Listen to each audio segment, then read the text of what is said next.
Good afternoon, everyone. It's such a pleasure to be part of something so important, which there is very less talk of this or discussion on this in public health spaces or in general.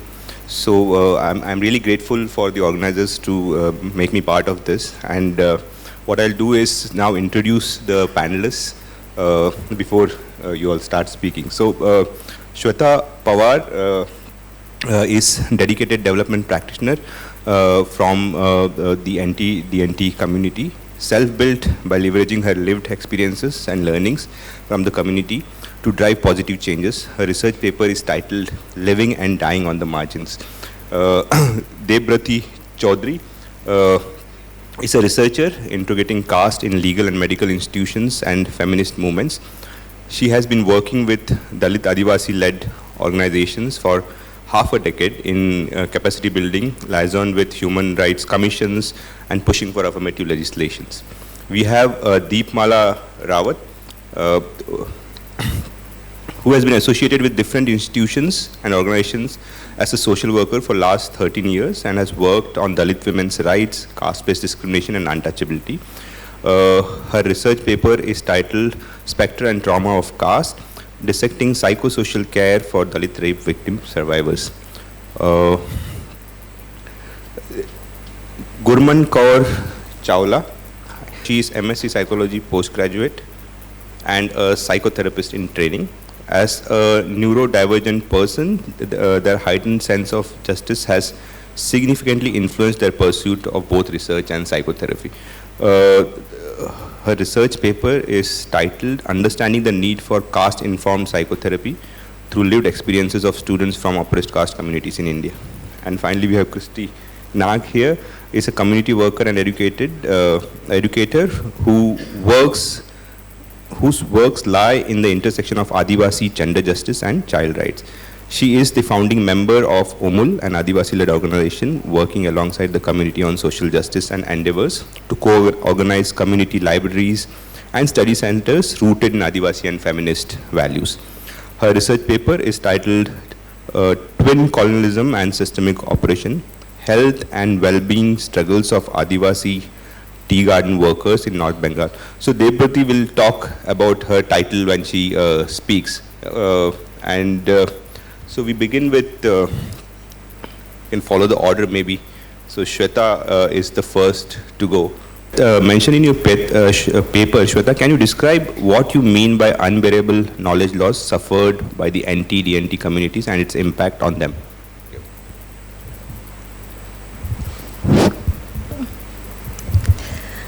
Losses पे जाने से पहले मैं एक बार रूबरू करना चाहूँगी कि जो गणेश देवी हैं उनका रेफरेंस देना चाहूँगी मैं यहाँ पे, जो जिन्होंने लिंग्विस्टिक सर्वे ऑफ इंडिया में या फिर सेंसस में भी बहुत अच्छा कंट्रीब्यूशन दिया है अपना।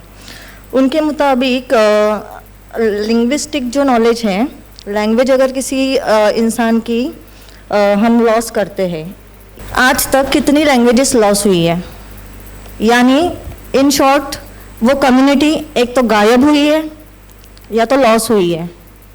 इस स्टार्टिंग से मैं करना चाहूँगी। देन मेरा क्वेश्चन जो है, मैं डायरेक्ट लॉसेस पे बात करने से पहले कुछ इंट्रोडक्शन देना चाहूँगी कि ये कम्युनिटीज़ क्या है, अनबियरेबल लॉसेस जो हैं वो क्या है एक्चुअली।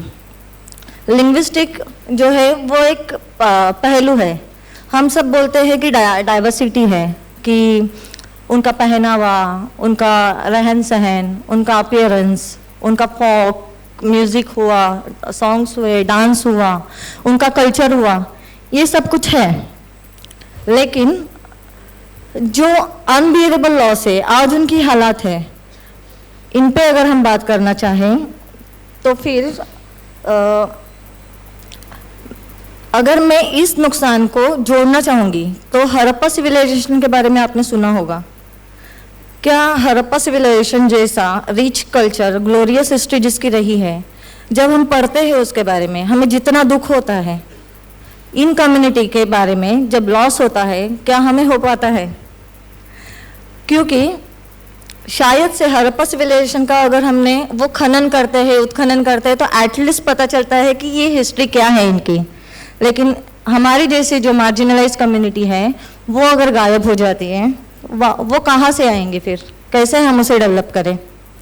क्योंकि ये जो कम्युनिटीज़ का नॉलेज है ये मौखिक और कर्ण परंपरा से चलते आया है। यानी आसान शब्दों में अगर कहना चाहूँगी कि ये नॉलेज कैसे ये लोग सस्टेन रखते हैं, तो सुनने द्वारा और बताने द्वारा, बोलने द्वारा, या कि लिटरेचर में इसका कोई हिस्टोरिक रिकॉर्ड नहीं रखा गया है। तो अगर इस बारे में हम सोचेंगे कि अगर एक कम्युनिटी लॉस होती है तो उसका पुनर्निर्माण कितना मुश्किल है, लगभग इम्पॉसिबल है। ठीक है, उसके बाद में अगर हम अफेक्ट्स पे बात करते हैं कि क्या उन पे इम्पैक्ट होता है इन सब चीज़ों का, तो अर्बनाइजेशन, ये हिस्ट्री से हम कुछ दूर नहीं है कि हिस्ट्री ने हमें क्या क्या दिया है। जो भी हैरेसमेंट है, जो भी चीज़ें हैं, अब्यूज़ है, या फिर जो भी उत्पीड़न है, पहले से ऑपरेस रहने की हमारी जो हिस्ट्री है, क्या वर्तमान में वो चेंज है? तो इससे मैं जोड़ना चाहूँगी कि इसमें ज़्यादा फर्क नहीं है। बस वो पहले जो उत्पीड़न होता था वो ब्रिटिश राज द्वारा हुआ गया है, और आज का जो उत्पीड़न है वो हमारे द्वारा ही हमारा हुआ जा रहा है। तो फिर जैसे अर्बनाइजेशन का मैंने अभी एग्जांपल दिया, पहले फॉरेस्ट एक्ट, फिर इंडस्ट्रियलाइजेशन, इन सब चीज़ों ने इन कम्युनिटी पे क्या असर किया है? इन सब चीज़ों ने, फॉरेस्ट एक्ट ने इन्हें जंगल से बाहर दौड़ाया, भगाया। इंडस्ट्रियलाइजेशन ने इन्हें, इनकी जो स्किल्स है, जहाँ पे वो 10 चीज़ें बनाते थे, 100 चीज़ें बनाते थे, वहाँ वो 2 चीज़ें बनाने लगे। यानी अच्छा ठीक है। और इनका जो स्किल्स है वो धीरे धीरे लॉस होने लगा, और अर्बनाइजेशन ने इन्हें डायरेक्ट माइग्रेंट ही बना दिया, वो स्किल्स भी नहीं रखी है उनकी। अब जो प्रेजेंट की हालत है, उन्हें अलग अलग डिजीज का सामना करना पड़ रहा है। जैसे सिलिकोसिस हुआ, जो मोस्ट ऑफ माइग्रेंट पीपल है, कहाँ दिखते हैं हमें? अलग अलग माइनिंग्स वर्क्स में, लेबर वर्किंग, जो कंस्ट्रक्शन लेबर है वहाँ पे, ईटा भट्टी कामगार, शुगर कैन कटर्स, इनकी अगर हम बात करते हैं वो कितने पीड़ा में हैं। अब लेबर वर्क जो है उस पर जो एक्सप्लॉयटेशन होते जा रहा है, उस पर हमें काम करने की अलग से ज़रूरत पड़ रही है। तो शायद से मैंने बता दिया है कि क्या एक्चुअल लॉस है। डिसिप्लिन्स जो है हमारे, क्लाइमेटोलॉजी हुआ, हर कोई चीज़ हुआ, ये निसर्ग के सानिध्य में रहने वाले, जो एकदम नेचर से कनेक्टेड रहने वाली कम्युनिटीज़ हैं, और वो जो डिसिप्लिन है उनसे हमने सीखा है, वो ओशियन स्टडी हो या फिर कुछ भी हो। तो बस मैं यही कहना चाहूँगी। Thank you. Ask that, can you elaborate on how state institutions tend to erase, overlook the caste aspects of sexual violence in responding to Dalit victims who survived rape? Hello everyone, Jai Bhim. Before Deepmala actually goes into specific instances of caste-based sexual violence and state responses to it, I would just like to mention that there will be explicit mention of sexual violence in the minutes that we have, but we are not providing any trigger warning for it, because we both really want everybody present here to sit with that, with the sort of everyday violence that Dalit women are subjected to, are something that has been normalized by media, by the state, by society at large. We hopefully would be able to make all of you think more about the dichotomy of belonging to a Mahadalit community, an untouchable community, and also having your bodies accessible to upper caste men, upper caste institutions, sensationalized by media and state institutions. So, yeah, we hope that we can shed some light on that. Thank you sir. सभी को जय भीम, जोहार। हम लोग बात करते हैं कि स्टेट जो है वो सेक्सुअल जब भी वायलेंस होता है ऑन दलित, तो किस तरीके से उसको अनदेखा करती है। लेकिन मैं थोड़ा सा उससे दूर जाना चाहूँगी इस बात को लेके कि क्या हमने कभी अपने सोशल स्ट्रक्चर को देखा है क्या? उसमें मैनुअल स्क्वेंजिंग कम्युनिटी के साथ हमारा डेली बिहेवियर क्या रहता है, हमारा स्टेट का उसके साथ इंगेजमेंट कितना रहता है, हमारे जो other community, other caste, other religion के लोग हैं वो किस तरीके से उनके साथ डेली लाइफ में बिहेव करते हैं, कभी हमने उस पे लाइट डाला है क्या? मेरा ये सवाल है। अगर हम डेली नहीं कर पाते हैं, अगर हम रूट पे नहीं काम कर पाते हैं, तो हाथरस जैसे घटनाएं हमारे मीडिया, हमारे सोसाइटी का एक आम केस बन जाता है और फिर हम बैठ के इसमें डिस्कस करते हैं कि और हम क्या कर सकते हैं, लीगल प्रोविज़न क्या ला सकते हैं, सर्वाइवर को कितना हम जस्टिस दिला सकते हैं। जस्टिस मेरे ख्याल से, मेरा मानना है कि एक दिन का काम नहीं है। जस्टिस हमारा डिग्निटी से जुड़ा है और डिग्निटी हमारी डेली लाइफ से जुड़ी है, हमारे सोसाइटी, हमारी कम्युनिटी, हमारे कॉन्स्टिट्यूशन से जुड़ी है, जिसको हमें जीने की ज़रूरत है। हम जीना छोड़ के बाकी सब कुछ करते हैं। हम अपने सोसाइटी का वो एक ऐसा पार्ट को डिनाई करते हैं जो हमारे साथ एक ज़माने से डिप्रेस रहा है। उसको हमारे सिस्टम ने, हमारी जातिवादी जो समस्याएं हैं, जो सोच है, जो मानसिकता है, उसके आधार पर वो पूरी कम्युनिटी सरवाइव कर रही है आज भी। उसके यूथ का मेंटल स्टेट आप देखेंगे, मेंटल हेल्थ की हम बात करें यहाँ पर, वो कॉन्फिडेंट नहीं है सोसाइटी में ग्रो करने के लिए। बहुत मुश्किल से एजुकेशन में वो जा पा रहा है। वहाँ पर भी उसको अलग अलग तरीके का अनटचेबिलिटी और इनइक्वालिटी उसको फेस करने को मिल रहा है, जिसमें वो हताश है। उसके पास इकोनॉमिक रिसोर्सेस नहीं है, क्योंकि हमारा इकोनॉमिक जो डिवीज़न हुआ, जो उसका बंटवारा हुआ, कहीं ना कहीं उसमें हिस्टोरिकल मिस्टेक्स बहुत हैं। और I am sorry to say that हम अपने हिस्टोरिकल मिस्टेक को करेक्ट करने की कोशिश भी नहीं करना चाहते हैं। And it is very shameful and painful for everybody कि हम कॉन्स्टिट्यूशन में पहली लाइन हमारी जो शुरू होती है, बोला जाता है we the people of India. हम अभी लोग नहीं बने, हम पीपल नहीं बने हैं अभी। हम बने हैं अपने अपने कम्युनिटी के रिप्रेजेंटेटिव। अपने जेंडर को हम पब्लिश करते हैं, उसको रिकॉग्नाइज करते हैं। अपनी कास्ट को हम एकदम अहंकार के साथ में उसको फोकस करने में पीछे नहीं जाते हैं, लेकिन हम खुद संविधान की पहली लाइन नहीं जीते हैं, जिसकी वजह से हाथरस जैसी चीज़ें होती है।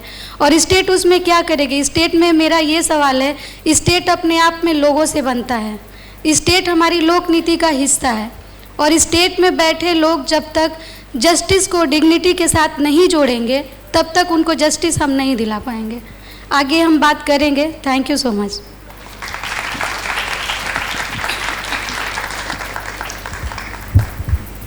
Gurman, in your abstract, under one of your themes, you have mentioned that caste-based discrimination is pervasive in nature to social settings like educational spaces and romantic relationships. So can you tell us more about the student experiences here? So before I start, I just want to acknowledge that I'm not someone from a marginalized community. So all these findings are not based on, like, I am a third person analyzing someone else's lived experiences. So just wanted to acknowledge the privilege that I possess because of that. Now I would quickly like to introduce the participants of my study. So most of them were at least second generational learners, which means that a lot of them came from economically, so to say, secure households. So for my participants, their first sort of exposure to caste was through the education institution, when they were filling up for CBSE registration forms or signing up for entrance exams, especially engineering and medicine entrance exams. That is when statements like, oh, you don't even have to study, you will have a seat in your dream college, these sort of statements would be hurled by their fellow classmates. So that was their introduction to caste. One thing that struck out to me while I was conducting these interviews is that the oppressor caste gaze is so hyperfixated on reservation. It's reducing the whole institution of caste to just the reservation policy, because that is how caste impacts them. Now, I would like to quote two doctors who I interviewed for my research. One of them said that I have studied for 13 years of my life. That doctor was entering a village for his internship, and he was not allowed to enter because he belonged to a caste oppressed group. And he felt like he was never acknowledged by any of his peers any of his colleagues because he's a quota category doctor. And these feelings were also reported in different fields, be it law, be it psychology, engineering, by the other participants. One thing that also I noticed was this tone of resignation that the participants carried, which is this sense of inevitability, like this is our reality and we accept it and there's nothing we can do about it. So a lot of the experiences that they were sharing in the educational institution, be it explicit discussions around ranks, the categorization of people based on ranks on the very first day of your college. Imagine it's the first day you're transitioning from school to college and the professor blatantly asks you, okay, everyone tell us your rank, and based on that there will be groupism. So I was completely disheartened because these experiences were new to me, but the tone in which the participants were sharing all this had this matter-of-factly tone, like, yeah, this is what it is. When I talk about dehumanization, one participant reported that as soon as my classmate found out that I'm from a reserved category student, it almost felt like we were not even their competition in class. We didn't even exist. We were not an academic threat. We were not a relevant classmate also. So this is the process of dehumanization that happens in educational institutions. And now moving on to navigating social dynamics like friendships and romantic relationships, most of my participants reported feeling very wary of dating. One participant said that at the end of the first date, she always says to the match, to the partner that, hey, I'm a Dalit woman, and if this is something that does not work with you, then it's okay, you can reject me. This is a disclaimer, in her words, a walking disclaimer that she carries when she goes on dates. One more thing that I noticed was even participants who were in healthy relationships with an oppressed caste person, they realized that they have to go through a lot of emotional labor to explain the depth of their experiences to their partner, to even legitimize the seriousness of their relationships, their experiences. So this is a little bit, a very small gist of what I understood about casteism in educational institutions and the dating sphere.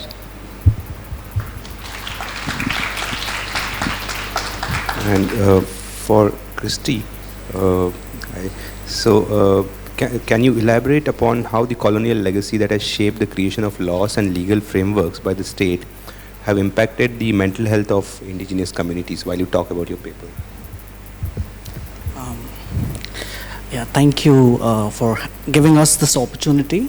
और शुरू करने के पहले सभी को हुल जोहार और सभी को जय भीम. जब हम चा बागान की कहानी को लेके बात भी करते हैं तो पहले तो हमें ये समझना होगा वो चा बागान पे आदिवासी कम्युनिटीज़ हिस्टोरिकली रह रहे हैं और ये जर्नी भी ऐसे ही नहीं हुआ था. These communities they are from Chota Nagpur belt, Chota Nagpur region, and colonial processes जो कुछ भी रहे थे उस दौरान ensured that they are uprooted from their home, uprooted from their village, and moved to a distant land in North Bengal, a distant land in Assam. And this was primarily in the context कि they wanted a population which they can control. This entire capitalist agenda was a controlled workforce जिसको आप control कर पाओ, and this control, this uprootedness वो उसका एक result था. और and they designed पूरे ये हाँ, तो उन्होंने पूरा काम को इस तरह से डिज़ाइन किया कि आप बस यहीं पे रहो और यहीं पे खाओ पियो और यहाँ पे आपको काम करना है. तो दे प्रोवाइडेड होम, दे प्रोवाइडेड स्कूल, मतलब ये सभी चीज़ें थी. बट इन सभी चीज़ों पे उनका कॉलोनियल एजेंडा हमेशा से था.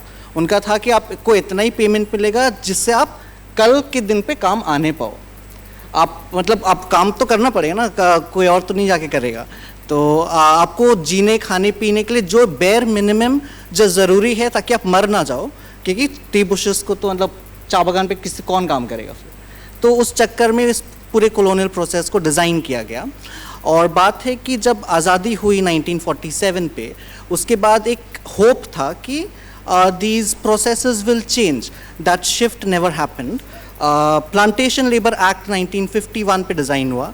प्रोफेसर खाका in his paper need for restructuring has argued very beautifully कि there is a need to restructure this act. So this act what it did is जो अंग्रेज़ों ने जो systems डिज़ाइन किए थे कंपनी और अंग्रेज़ी गवर्नमेंट मिल करके उन सिस्टम को एक लीगल फ्रेमवर्क दिया गया. But the act is toothless. The act does talk about housing, the act does talk about maintenance of housing, of education, but in none of the tea garden in the whole of North Bengal and the whole of Assam that act is implemented. बच्चे अभी भी truck में load होकर के school जाते हैं exam देने के लिए. स्कूल पे आपका एक टीचर होता है. They are not provided school bus, that is why I use the term load. वो मतलब भर करके मतलब वो और पूरा जाम रहता है. एक क्लासरूम के अंदर अभी भी आपका 200 बच्चे हैं. इस कॉन्टेक्स्ट में एजुकेशन चल रहा है. फिर चाबगान ने के कंपनीज़ ने this act has benefited them. So they set कि ओके हम तुम्हें घर दे रहे हैं, हम तुम्हें मेंटेनेंस कर रहे हैं, हम तुम्हारा ये सब चीज़ों को ध्यान रख रहे हैं, तो हम आपको जो वेज एलिमेंट है उसको 2 पार्ट में डिवाइड कर दिया, cash plus kind. Kind element was all of these services and the cash part was the monetary element of the wage. In none of the like setup livelihood की जो setup है मैंने ये चीज़ देखा जहाँ पर काइंड पे कंपनी क्लेम करे कि हम तो काइंड किए तो आपको हम हाजिरा कम देंगे. So this is very unique to the tea gardens in Assam, and this all in Assam and West Bengal, and based on this they are saying कि okay वो हम आपको जो कम पैसा दे रहे हैं वो चलेगा, मतलब that wages वो चलेगा. तो अभी भी आपका 250 है wage rate per day, which is less than आपका नरेगा का वेज रेट. Then इसके साथ में आपका मिनिमम वेजेस एक्ट आपका एक्सटेंड नहीं हुआ है चाबगान पे.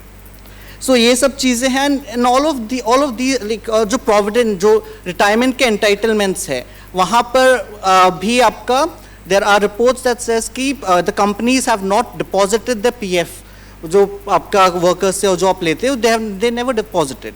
Many tea gardens got defunct cause of that. तो and in all of these things can not happen without state knowing about it. State का जो इनएक्शन है इन चीज़ों में खुद में बता रहा है कि सहमति है इस कॉलोनियल एजेंडा को फर्दर करने का. और इसके साथ में अभी के जो रीसेंट चीज़ें हैं ज़मीन को लेकर के, I am taking a bit more time because I think that is important. तो या तो this entire recently in 2023 West Bengal government passed this bill and they have change the acquisition land acquisition act एक नया आया 2023 में. And that says कि tea garden के जो लैंड है earlier it was given on lease to the T company, now they are saying कि we will make them owners.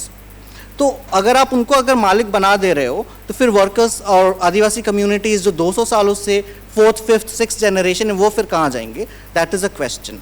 Yesterday I read Mumtaz government pass this order कि हम 15% land बोल रहे थे टी गार्डन का टूरिज्म के लिए यूज़ होगा, हम उसको इंक्रीज़ करके 30% करेंगे. तो ये 30% लैंड आप लाओगे कहाँ से? वो टी बुशेस का लैंड होगा, टी फैक्ट्री का लैंड होगा कि विलेज का लैंड होगा? और इसके अलावा इस लैंड के साथ जो रिलेशनशिप है वो फिर कैसे हम उसको रीइमेजिन करें? सो या so and in all of this there is failure of union. Union has moved. वहाँ पर टीएमसी का सरकार है, यूनियन भी टीएमसी का है. आप लड़ोगे तो किससे लड़ोगे? कौन जाके आपका आवाज़ उठाएगा? तो in the union system has also failed in the tea gardens in North Bengal. So yeah, these 3 things goes on to show कि this colonial capitalist agenda has furthered post-colonialism, post-independence. We are not living in a post-colonial world. So yeah. So we'll have a few more questions. Shweta, interesting work in terms of really thinking of communities, which are in general on the margins of state, margins of society, right? And finding voices for these communities, especially in terms of mental health is itself a struggle. So can you tell us more? How do communities face mental health issues? How do they cope with these? Without really being aware of the newer developments in thinking on mental health. It's more of a privileged groups the issue. So how do anti-DNT groups face this? Please tell us more. पहले तो दशकों से जो उत्पीड़न हुआ है वो 5 minute में समेटना मेरे लिए बहुत हार्ड चीज़ है, लेकिन फिर भी मैं कोशिश करूँगी कि कुछ ना कुछ नई चीज़ ही बताऊँगी। तो क्वेश्चन बहुत अच्छा है कि कैसे ये कम्युनिटीज़ ने अपना मेंटल हेल्थ संभाले रखा है और सहेजा है, और उसी इतने उत्पीड़न में भी वो खुद को कैसे सस्टेन रख पा रही हैं। तो आजकल नई टर्मिनोलॉजी है आर्ट थेरेपी, शायद से आप सबको पता होगा, लेकिन ये कम्युनिटी को पहले से पता है कि आर्ट थेरेपी क्या होती है, क्योंकि ये कम्युनिटी ऐसी कम्युनिटीज़ है जिनका काम ही आर्ट से जुड़ा है, आर्ट लविंग कम्युनिटी है। तो मोस्ट ऑफ मेंटल हेल्थ जो चीज़ें हैं वो उनके काम से या फिर उनके जो भी व्यवसाय हैं वहाँ से वो कोपिंग करते हैं। दूसरी चीज़ है कर्मा बिलीफ, उन्हें पता है कि वो रियलाइजेशन है उन्हें कि वो किन हालातों में जी रहे हैं। एक्चुअली वो जिसे संघर्ष कह रहे हैं वो उत्पीड़न है, वो उन्हें एहसास नहीं है। ये सबसे एक कटु सत्य है, लेकिन है लेकिन कर्मा जो बिलीफ है उन्हें होप देता है कि हमने जो भी करा है या फिर करेंगे उसका जो भी खामियाजा होगा वो अच्छा ही होगा। तो वो बिलीफ जो है कि आज हमारा ये है लेकिन कल बहुत अच्छा होगा, तो ये उन्हें सस्टेन रखता है। देन हम काउंसलिंग की जो चीज़ें बोलते हैं कि आजकल टर्मिनोलॉजी है कि counselling, relationship counselling, peer sharing, ये इन कम्युनिटी में पहले से है, मौजूद है। ये स्टोरी टेलर है बहुत अच्छे, इनके फॉक्स म्यूजिक्स जो हैं ये हिस्टोरिकल ग्लोरीज पे मतलब वो डिपिक्ट करते हैं कि कैसे वो वीर रहे, शौर्य रहे, धैर्य है उनमें, साहसी है, वो करेजियस है, ये सारी चीज़ें, और ये इनसे सीखते हैं। ठीक है, तो मैंने बहुत कुछ बोल दिया है, और कुछ कि करंट की सिचुएशन जो है, जिनका करंट सिचुएशंस में वो रहते हैं, तो आसपास में भी कोई अच्छी चीज़ें है नहीं, तो ये एक दूसरे को मोटिवेट करते रहते हैं। तो इस तरीके से इन्होंने मेंटल हेल्थ खुद का संभाला है। लेकिन जो अब के हालात है, जैसे अर्बनाइजेशन का मैंने बोला, उनकी जो आर्ट जो कल्चर है वो ही उनसे दूर जा रहा है। तो अब के ये जो प्रेजेंट सिचुएशन है, इन हालातों में उनको खुद को संभालना बहुत मुश्किल है, और आगे मेंटल हेल्थ पे काम करने की बहुत ज़रूरत पड़ेगी। क्योंकि मैं एक लास्ट बोलूँगी कि इनकी ज़िंदगी इतनी सस्ती है कि इनके आगे मुझे कुरकुरे का 10 रुपये का पॉकेट भी महंगा लगता है। दीपमाला एंड देवव्रती, जो आप बोल रहे थे कि जो स्टेट इंस्टीट्यूशंस है, you made a very deep point, you know that state को ऐसे कुछ अलग समझने के बजाय हमको ये समझना चाहिए कि लोग और अपना जो कल्चर है वो स्टेट को कैसे इन्फ्लुएंस करता है। तो आप हमको ये बता सकते हैं कि you know how does state, for instance state कैसे जो दलित महिलाओं का उत्पीड़न है या फिर जो cases of violence and rape है, इसको स्टेट इसका पूरा एविडेंस या फिर the whole violence bit, how does state, does it erase it and how does it erase it, मतलब इसको सामने नहीं आने देता जैसे आप बोल रहे थे ना, तो इसके बारे में थोड़ा आप बताइए। हम सभी लोग जानते हैं कि काफ़ी चीज़ें ऐसी हमारे सोसाइटी में होती है जिसको हम इरेज करना पसंद करते हैं। वो एज ए सोसाइटी मेंबर हम हो या एडमिनिस्ट्रेटिव का कोई पोजीशन पे बैठा व्यक्ति हो। तो मैं बस छोटा सा 2-3 एग्जांपल्स दूंगी कि जैसे हमने अपने इंडिया में 2 अभी रेप केसेस हमने बहुत बड़े पैमाने पे देखा था। पहला हमारा निर्भया केस था जो आप सभी को पता है, और दूसरा यूपी में भी था कि जो हाथरस का हुआ। अगर हम इसको सीधा सीधा मूल्यांकन करें दोनों केसों में क्या अंतर है, तो हम ये देखेंगे कि एक केस जो था हमारा निर्भया कांड, उसमें पूरा भारत सड़क पे आया था।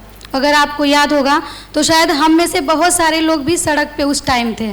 लेकिन जब हाथरस हुआ था तो कितने लोग हम सड़क पे उतरे थे, ये हम मीडिया में और खुद से भी पूछ सकते हैं, और हमें ये छुपाने की बिल्कुल ज़रूरत नहीं है जो हकीकत है। दूसरा, उसका जो न्यायिक प्रक्रिया का जितना भी प्रावधान है, अगर हम उसको देखें तो किस तरीके से मीडिया ने कवरअप दिया है दोनों केसों में। लेकिन अगर दलित जो हाथरस वाली केस है, वाल्मीकि लड़की के साथ जो हुआ, उसकी अगर हम बात करें तो उसके पूरे फैमिली को ही पूरा अंदर घर के अंदर कैप्चर कर लिया जाता है। उसका रोजी रोटी, उसकी आइडेंटिटी उस एक व्यक्ति, एक लड़की के वजह से उसकी पूरी कम्युनिटी इस तरीके से फील कराया गया कि ये उसकी गलती है, और रेप करने वाला जो समुदाय है उसको कहीं ना कहीं बहुत छूट थी, उसको कहीं से कोई शर्म नहीं आ रही थी। जिसको हम कलंक बोलते हैं ना, वो उसको कलंकित हम नहीं समझते हैं। हमारा सिस्टम और हम खुद उस लड़की को ही हमेशा कलंकित समझते हैं जिसके साथ ये घटनाएं होती हैं। इवन डोमेस्टिक वायलेंस हो, रेप केस हो, या डाउरी में अगर डेथ होती है, उसमें भी हम कहीं ना कहीं फीमेल को ही ज़्यादातर दोषी ठहराते हैं, और हर वो सिस्टम उसके पीछे पड़ जाती है। हम ये पूछते हैं इस सोसाइटी से और स्टेट से भी, ये मेरा हम लोगों का सवाल हमेशा रहता है कि आखिर विक्टिम जो दुख सह रहा है, जिसके साथ घटनाएं हो रही है, उसको पिंजरा में कैद क्यों किया जाए, और जो करने वाला है वो खुलेआम सड़क पे क्यों टहल रहा है, उसकी कम्युनिटी क्यों उसको एक्सेप्ट कर रही है, उसको कहीं से शर्म नहीं आ रही है कि उसने कुछ गलत किया है। बल्कि वो लड़की जिसके साथ केस होते हैं, जिसके साथ घटनाएं होती हैं, वो उस घटना के बाद से अपने गांव में, अपने पड़ोस में टहलने लायक नहीं रहती है। क्या हम इतना फील नहीं करा सकते? उसको कंफर्टेबल हम कहाँ फील कराते हैं? उसके सर पे जो कलंक हमने खुद डाला है, वो उस कलंक को लेके सोसाइटी में मुंह नहीं दिखाती है, जॉब पे नहीं जाती है, एजुकेशन में नहीं जाती है, उसका इंटरेस्ट खत्म होता है, उसका अपना, उसका जो खुद का लाइफ है, कहीं ना कहीं वो घुटन में रहती है। दीपमाला और देवव्रती, आप कुछ सजेशंस भी देंगे कि कैसे इन्फॉर्म्ड साइको सोशल केयर हम लोग दे सकते हैं इस प्रॉब्लम से डील करने के लिए? तो ये कुछ बेसिक सवाल है और कुछ एग्जाम्पल है, जिसको अगर हम देखें दोनों केसों को, तो हमें साफ साफ पिक्चर दिखती है कि किस तरीके से स्टेट और इवन सोसाइटी हमारी दो केसों में किस तरीके से बिहेवियर किया है और किस तरीके से उसका कवरेज हुआ है, किस तरीके से उसके साथ न्यायिक प्रक्रिया ने कितना इनजस्टिस किया है। इसे हम अच्छे से समझ सकते हैं। हमारे पास कुछ ऐसे भी थे कि हम सुझाव इसमें क्या दे सकते हैं, तो मैं और देवव्रती हम दोनों ने इस पे डिस्कस किया और कुछ बेसिक हमने सुझाव के तौर पे सोचा है कि अगर हम ऐसे सर्वाइवर्स के बीच में हैं और एज ए स्टेट अगर हम उसको न्याय दिलाना चाहते हैं, as a social worker, as a administrative, तो सबसे पहले तो ये जो स्टिग्मा का एक सवाल होता है ना, उनका इकोनॉमिक जो स्टेटस होता है करेंट समय में, और उनको जो बेयर होता है बेसिक नीड्स की, उनकी जो भी लाइवलीहुड के लिए, वो हम कितना इमरजेंसी में उनको सपोर्ट करने के लिए बोलते हैं, चाहे वो क्राउड फंडिंग हो गया, चाहे वो एडमिनिस्ट्रेटिव के थ्रू हो गया, चाहे वो उनका मुआवजा का ही एक रूप हो गया, तो उसको हम दिलाने के लिए कितने इंटरेस्टेड होते हैं और उसको मीडिया कितना मजबूती से उठाती है। मेरा ये भी एक सवाल है कि सिर्फ रेप हो गया एक दलित बच्ची के साथ, इसको जितना हाईलाइट किया जाता है, क्या उसी तरीके से हम न्यायिक प्रक्रिया में क्या क्या चल रहा है इसको हम हाईलाइट कर सकते हैं क्या? तो ये भी एक बहुत बड़ा इन्फ्लुएंस करेगा और उन सिस्टम को, उन लोगों को इन्फ्लुएंस करेगा जो नहीं चाहते हैं कि उसको सही तरीके से न्याय मिले। तो शायद एक स्टेप हम आगे बढ़ सकते हैं उस केस को लेके। चौथा मेरा ये सुझाव रहेगा कि हम एक इन्वायरमेंट ऐसा क्रिएट करें ताकि हमारे को ऐसे हाथरस और निर्भया ना देखने पड़े। तो वो एक हमारा पहला स्टेप होना चाहिए। और मेंटल हेल्थ को मेंटल पीस के साथ देखते हुए उन कम्युनिटीज़ के बीच में हमें जाने की ज़रूरत है जो अनटचबल्स हैं, जो माइनॉरिटीज़ हैं और जिनके पास जाने में हमको लगता है कि ये हमारी मोहल्ले नहीं है, ये हमसे अलग हैं। तो अलग समझने की जो भूल है ना, ये हमको बंद करना पड़ेगा। हम जिस दिन उनको अपने जैसा समझ लेंगे, उस दिन हमको लगता है कि ये घटनाएं थोड़ी तो कम हो जाएगी। Thank you so much. So, for Gurman, can you tell us more how we can incorporate, understanding of caste into mainstream psychological discourse? Has anything been done on this? And could possibly a formal model of caste-informed psychotherapy, is that possible or something? So I would like to start answering this question by recalling my first day of masters in psychology. This was a psychotherapy paper, and one of the first things that our professor said in class is, remember, you are a therapist, you are going to be working with individuals, so stick to individuals. You are not a messiah of social change or a revolutionary, so don't even try to bring about any social change. So this was how our masters was set. Now, whatever the model that I will propose right now, it will be based entirely on the experiences and the narratives of all the people I interviewed, as well as the dissatisfaction that they expressed with the current mental health care system. I was actually very shocked to find out that when I asked the participants that, let's say you reach out to a therapist and they have this phrase, caste-informed, prefixing their name, what would you feel about that? What would you expect from the therapist? Most of the participants gave very bare minimum expectations like, oh, I would expect my therapist to be open-minded. I would expect my therapist to not deny the very existence of caste. So again, we're working with a very low standard here. First of all, the foundation course of, let's say, a specialization course on caste-informed therapy, it would have to be founded in the participants, the client's experience with therapy, understanding why clients feel so hesitant or reluctant to talk about caste in therapy. None of the participants, so this was an eligibility criteria for my research, that you would have to have taken therapy in the past. None of the participants ever brought up caste in the therapy, even though their concerns were directly related to their caste identity. The reasons I asked, they told me that they feared judgment. They expected the therapist to be incompetent and just completely blank out if they were to talk about caste. They expected that the therapist would say that, oh, caste does not really exist. One of the participants recounted that they did not have enough financial resources to afford Starbucks coffee, so they would just back out whenever their classmates would go out and just hang out in a cafe. So when they shared this experience in therapy, the therapist just said, maybe you should start giving people a chance. So this is the contextual nature in which psychotherapy is being practiced till date. So the model of caste-informed psychotherapy would have three subcomponents. The first one would be the whole theory of caste, the history, how it changed because of the colonial period, how it is at present, especially with the introduction of affirmative action policies.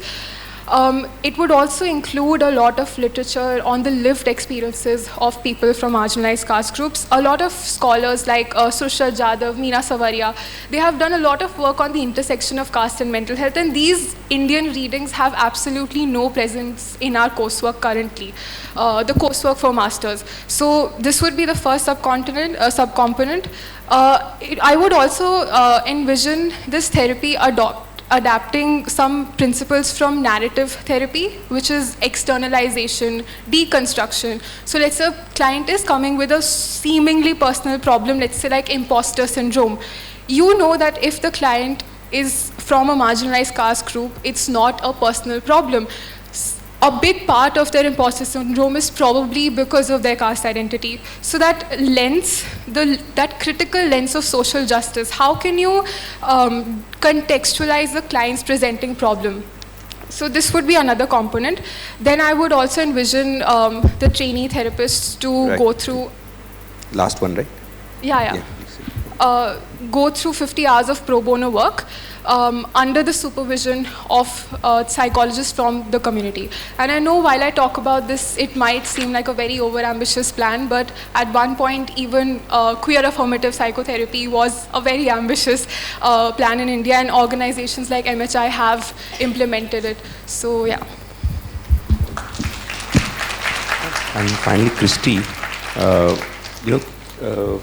can you elaborate on the differences in mental health care when working with indigenous communities as compared to caste-informed mental health care? Not exactly the differences per se. I'll just share one thing that I was reading Khaka, State, Society and Tribes, where he says that tribes and Adivasis and tribes, they must be understood in their own light. वो खुद में ही communities है खुद, और हमें उनको उस नज़र से ही समझने की ज़रूरत है. तो मैं कास्ट डिस्कोर्स या कास्ट सोसाइटी या उस पर्सपेक्टिव से नहीं बात कर रही हूँ. मैं बात कर रही हूँ अभी आदिवासी, खासकर चा बागान के कॉन्टेक्स्ट में मेंटल हेल्थ केयर वर्क क्या दिख सकता है, and I am just talking on that. So first thing, like me and my colleague, my friend Devraj Kujurvi, both of us worked on this paper together. And this is something that we've been talking about since some years now, not just months or days. First crucial thing is healing the relationship of community with their land. We need to recognize that अभी जो चा बागान है या जो गांव है वहाँ पर लोगों ने अपना एक रिश्ता ज़मीन के साथ बना लिया है और वो रिश्ता उनके एंसेस्ट्रल विजडम ऑफ लैंड के साथ जुड़ा हुआ है. तो उसको हमें लीगल फ्रेमवर्क देने की ज़रूरत है. That is a step towards healing and there are frameworks to do that. आप ज़मीन जो है आप जो स्टेट बोल रहे हैं कि हम कंपनी को रियायत के तौर पे मालिकाना अधिकार देंगे, वही चीज़ वो वर्कर्स कम्युनिटी के साथ कर सक रहे हैं.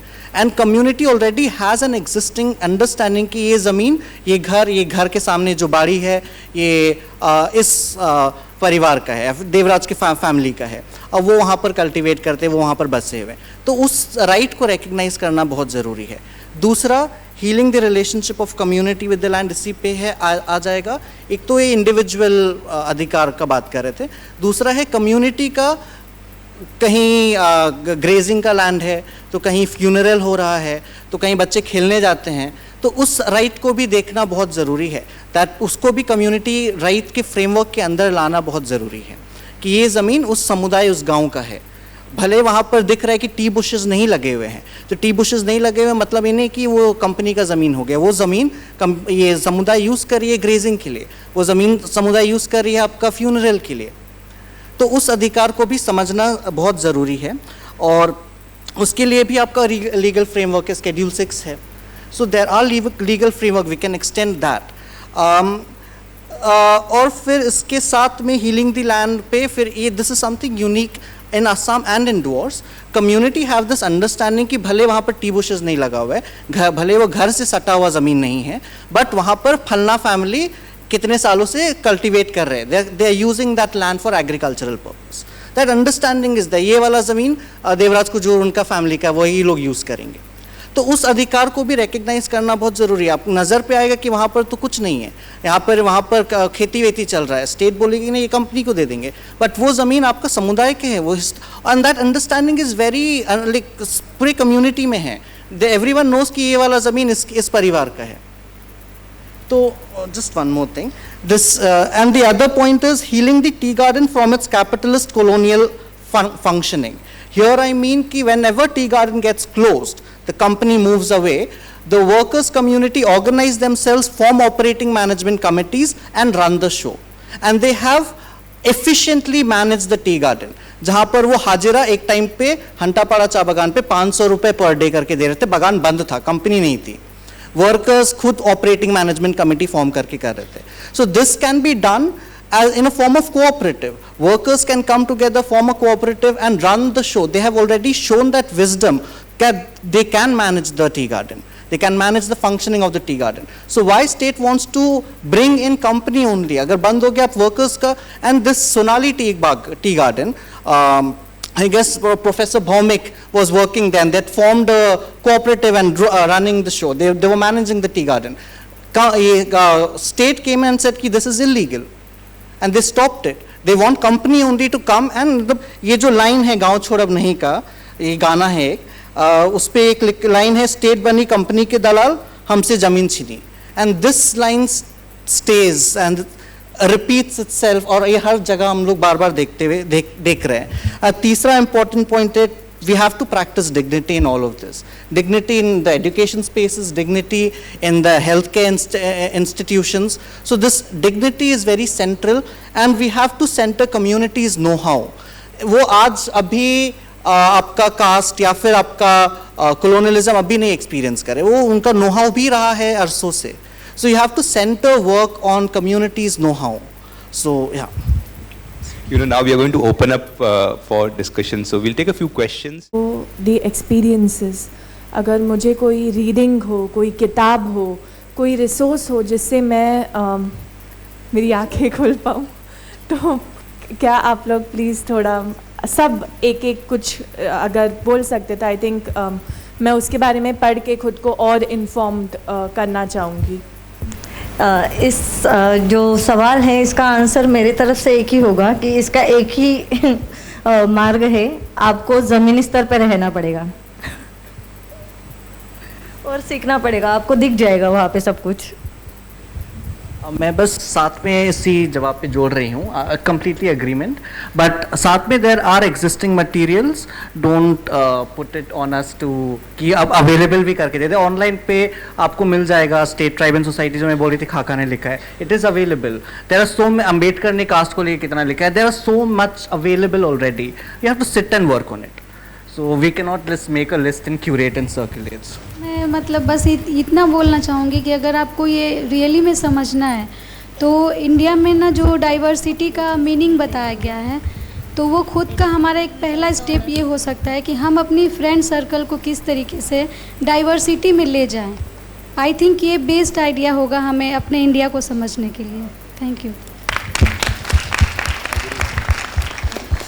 I have two questions actually. One is about जैसे कि आपने दिखाया कि बोला कि हाथरस के केस में और निर्भया के केस में एक दलित महिला का रेप और एक ब्राह्मण महिला या सवर्णा महिला का रेप अलग अलग होते हैं, इन द सेंस दैट हमारे एज एन दलित महिलाओं के रेप पानी के लिए होता है या ज़मीन के लिए होता है या वेजेस के लिए होता है। So in this situation what do the prevention strategies look like?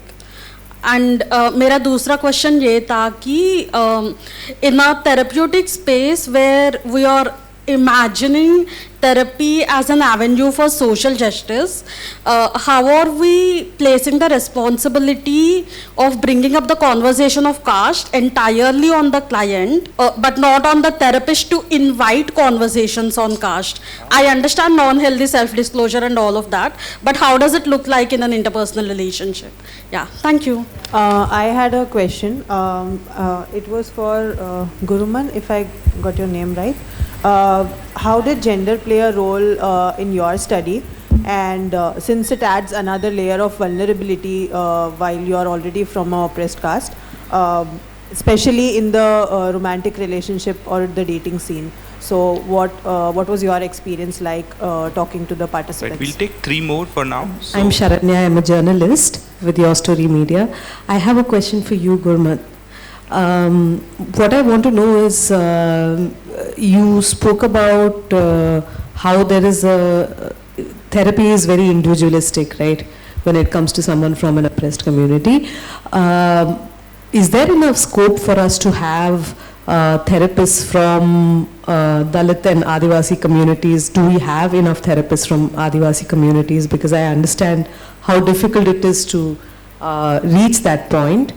And if so, if not, do we have, can therapists, existing therapists be trained to understand intergenerational wounding inside in caste-based oppression, because they carry so much trauma in their bodies as well as, you know, in their minds, and not just situation-centric. So how do we bridge this gap to get more therapists from oppressed communities, as well as expanding the understanding of existing therapists, regardless of their backgrounds, on understanding trauma very holistically when they're approaching caste-based oppression? It was along the lines of caste-based psychotherapy, because I practice as a psychotherapist myself, and of course I can't put aside my oppressor identity outside of the therapist space.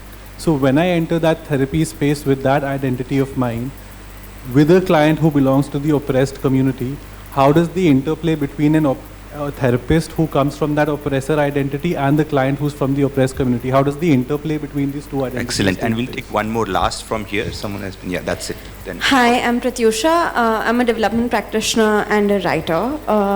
मेरा question Shweta शायद आप सबसे ज़्यादा बेहतरीन answer कर पाएंगी. हम जब रेजिस्टेंस की बात करते हैं, हम जब मूवमेंट्स की बात करते हैं, तो रेज का एक बहुत इम्पॉर्टेंट कंट्रीब्यूशन रहता है. क्रोध in general, you know, movements जब बिल्ड होते हैं तो मोमेंटम उससे आता है, राइट? और रेजिस्टेंस का बहुत इम्पॉर्टेंट योगदान रहता है वेलबींग में भी. तो जब आपने कहा कि यू नो लोगों से उनका आर्ट छीना जा रहा है, उनके जो व्यवसाय हैं छीने जा रहे हैं, तो उसमें मेरा ये क्वेश्चन है आपसे कि जब ये लॉस हो रहा है और उनको वो लॉस फील हो रहा है, तो तो क्या आप ये क्रोध बढ़ता हुआ देख रही हैं, आप एक मोमेंटम बढ़ता हुआ देख रही हैं, एक लहर सी दौड़ रही है जो आपको दिखता है, और उससे क्या आपको कोई वेलबींग पे नज़रिया, वेलबींग पे कोई इम्पैक्ट पड़ता हुआ दिख रहा है आपके नज़रिए से? अगर आप कुछ बता पाएंगे तो thank you. Responsibility to initiate a discussion on caste in the therapeutic space. This was actually a point I wanted to talk about during the discussion, but I didn't have the time to. Paulo Freire, he's a very famous educator, wrote a book, Pedagogy of the Oppressed. So he has this concept of critical dialogue. So I hypothesize that through critical dialogue, the therapist should initiate a discussion on caste in therapy. But at the same time, this is also very tricky if the client has not disclosed anything even remotely related to how their experiences are influenced by the caste identity, because we don't want to be assuming or hypothesizing wrongly. So this is I'm still a psychotherapist in training. I don't have a full answer for that, but I do have a philosophical underpinning of the path that we can follow. Moving on to navigating power dynamics, because anyway the relationship between a therapist and a client, already there is an existing power dynamic. On top of that, caste-based differences, gender differences, the more the different social locations, the added layer of dynamics. How this can be addressed with respect to any social location is having a lot of meta therapeutic conversations, which is talking about therapy in therapy. It is the therapist's responsibility to check in with the client every now and then. How is therapy going for you? Is there something that is not working for you? How can I make this space better for you? So obviously nothing compares to lived experiences. As Shweta pointed out correctly, they are unparalleled. So even answering your question on intergenerational trauma, obviously you cannot train a Savarna therapist to understand the nuances of lived experiences. All we can do is train the therapist to have that curiosity and critical lens of social justice, so they can show up authentically and have a whole discussion in therapy that, hey, I belong to an oppressor caste group. I have a lot of privilege. I don't know what you're experiencing. I have no idea. But I am curious. So this is the approach that I envisioned that can be followed. Again, inviting fellow panelists to contribute if you have anything to say to that.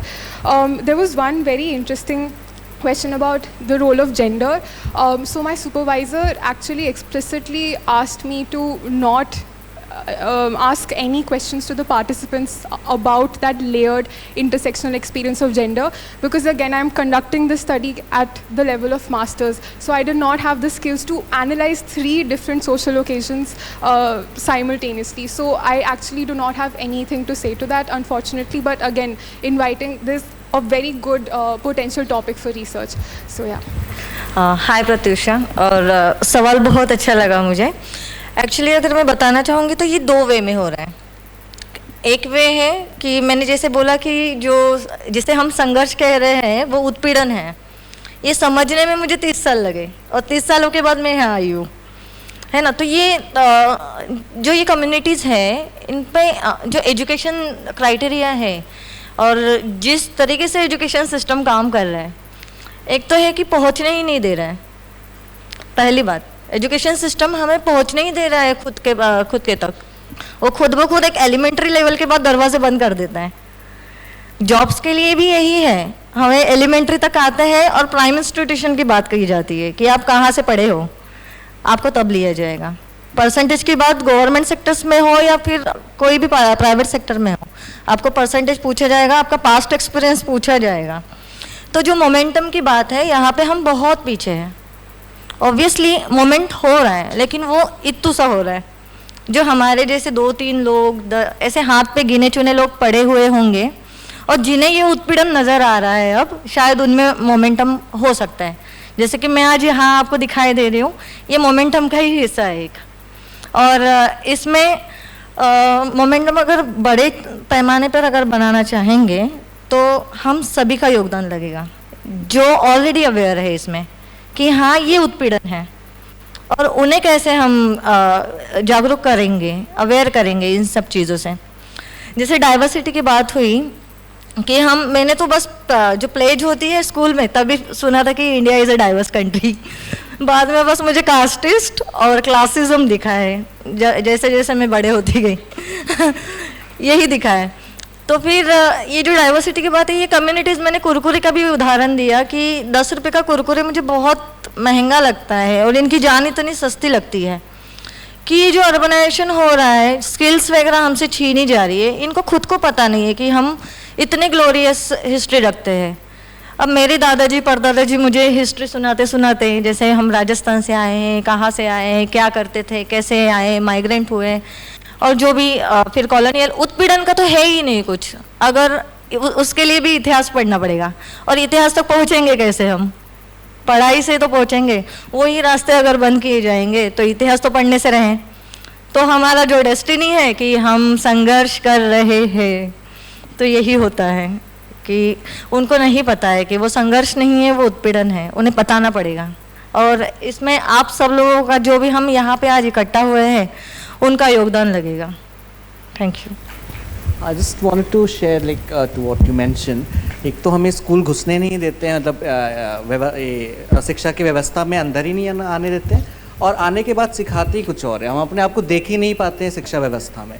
मतलब it is a very education system in India is working as a colonial apparatus. It is वो, और हमें मतलब मैं काम करती हूँ, it is primarily to support Adivasis in doors to reach tertiary education, and always I get calls like in their first semester, Christy यहाँ पर आकर के तो अलग ही चीज़ बता रहे हैं, हमको तो निचला तरीके से एक्सपीरियंस हो रहा है, गांव पे तो ऐसा कुछ होता ही नहीं था, मतलब ये क्या चल रहा है मेरे को नहीं समझ में आ रहा है। मतलब ये पूरा सिस्टम एक तो मतलब आकर के भी आप उसके बाद आप अपने आप को नहीं देखोगे, आप बस एक सवर्णा डीकू व्यवस्था को ही हम सीख रहे हैं, समझ रहे हैं, और वही हमारे ऊपर थोपा जा रहा है। So education itself is a colonial, like it furthers colonialism. It is, and for us it becomes a huge task because हम अपने आप को फिर मतलब जैसे घर पे भी वहाँ पर ये ऊंच नीच का इशू नहीं है, वहाँ पर मेरी दादी का दूसरा ये शादी था। So and these things I'm when I go to school, नहीं widow remarriage, मतलब in the general discussion amongst my peers कि नहीं विधवा को तो शादी नहीं करना चाहिए, and all of those things. So that engagement is again becomes very tricky. Panel discussion is called Counter Narratives to Casteism and Assimilation. It's a deep statement, so deep statement on dangers of assimilation. Yesterday I was in Delhi, we were discussing this book by Max Zollek. He writes on the Jews in German, and he says that the Jews need to disintegrate. They don't need to deintegrate. They don't need to integrate with the German society, because radical diversity does not require assimilation. Maybe dissimilation is important. We are also talking of mental health. I just wanted to quickly say that very interesting ideas you all shared in terms of the kind of issues that you are concerned about cannot be reduced to an individual. Right? So these are larger social structural issues. So if you're thinking of mental health, we cannot just think of the mental health of the oppressed, in one sense. We need to think of mental health of the oppressor, right? And it is here that readings come in. It is here that your lived life comes in. I broadly feel that several kinds of social beliefs and ideas have made us a very unhealthy society, right? And it's not just socially unhealthy, right? It's mentally also unwell on several counts. We just get used to several things in terms of how we engage with others from the very childhood. Something interesting happening these days that vegetarians don't want to sit with non-vegetarians. Though Mumbai is a slightly saner city, right? But those who travel outside know this illness is spreading, right, widely, and this is linked to several ways. For instance, why should women not be allowed in temples or kitchens when they are menstruating? Why is, for instance, in this case, you're talking about the deprived groups who get education face discrimination, and then they feel depressed, right? But the question is largely of the ill health that is facing our society, right? So the idea is to engage both with the individual, but also with the society, right? So therefore, it's very important that we get back to our foundations, right? Our foundations are such that we normalize violence, right? And I can give you several. I mean, best, if you want to know why we are mentally unwell as a society, you should just read Manusmriti, right? People are burning it. That's wrong. Read it every day. Read it every day. It tells you, for instance, I was just teaching it Wednesday in the class. We do a course called Civil Society Foundations and Future. So we start from Greek philosophy, but we come to India and we read Manusmriti, right, to make meaning of it. So very fascinating lines. One line says that women are bound to, generate the kind of bring out the corrupt nature of men. So that's inbuilt in women. That's why we should control the women, right? Now, it is these kinds of, so what is happening is, hierarchy, male, female. For instance, left hand and right hand. Do you know in India, left hand is considered impure because you don't be surprised that Manu wrote that you have to use your left hand only for that purpose. So if you're a lefty by mistake who likes to eat your left hand, you are messed up in this country, People are saying, oh, no. The whole body and the society is organized hierarchically.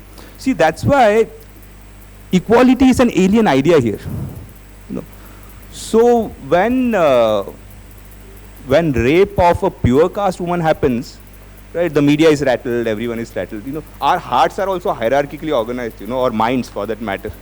Rape of a Savarna woman hits hard, Rape of Dalit woman, a little bit, okay. So, see, this is the nature of hierarchy and it affects us on several counts. Go to housing in Ahmedabad, right? Very interesting, I studied this closely. In Ahmedabad, a Bania was denied housing in a Patel society. See, illness is not merely about touch and untouched, touchable and untouchable. And you guys are anyways unwell at the higher level in several counts. You practice illness and live it and are proud of it. Do you understand? So, sometimes even reading may not help you, because you are brought up to live in inequality, right? To celebrate inequality. And the only radical treatment that happened in our country was the constitution, right? It said, no, equality is a principle. Maybe Indians can practice it. Let us try, right? Give it a shot. Let us try. Yeah. So what did they do? Okay, let us have, idea of equality, wrote that in fundamental rights. Yeah. But in directive principles of state policy, what did he write? We also said cow has to be protected. Now what is interesting here is that in Manusmriti, cow and Brahmin are equivalent. So who is to be protected? Okay, you guys got reservations, protect our cow also. Compromise, right? Now mind you, the cow vigilantes are killing people in the name of saving cow.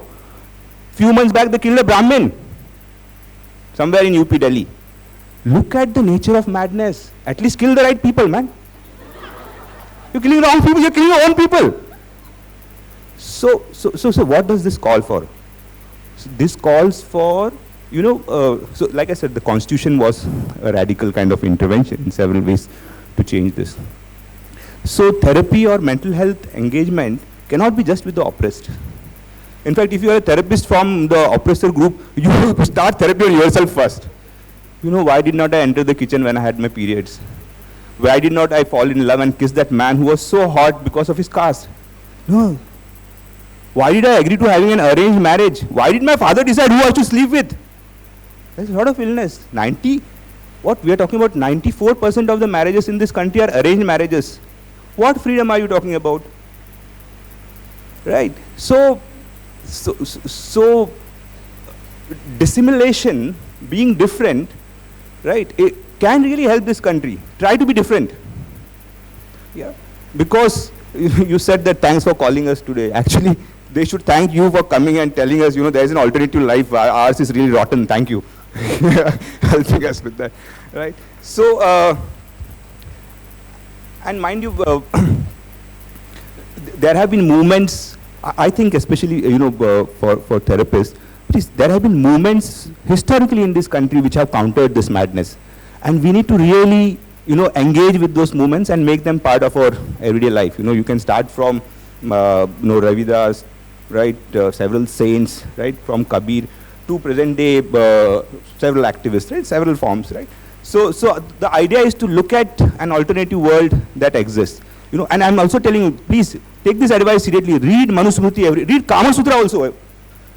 I'll tell you, if you read Kama Sutra carefully, you will realize it tells you who you are supposed to make love to, which caste. What should this pure caste man use, not use? That is all actually hierarchically organized. So, you know, I cannot give you details, but a Brahmin man should really be careful of where he puts his mouth. Cannot. What will he do, poor guy? I mean, see, please understand. So it's you do a good engagement with our text. You know, that will give you a good idea of how to deal with these issues. So, so let us just, like I say, I'm kind of motivated with the book. Maybe also read Max Zollek's De-Integrate. Right, talks of how radical diversity is practiced, and there are changes from, you know, in the mainstream ideas of being, right? And here we are basically struggling for a cosmopolitan ethic, an ethic where the basic premise of equality is extended to everyone, right? And so it requires a mix of dealing with society and the individual.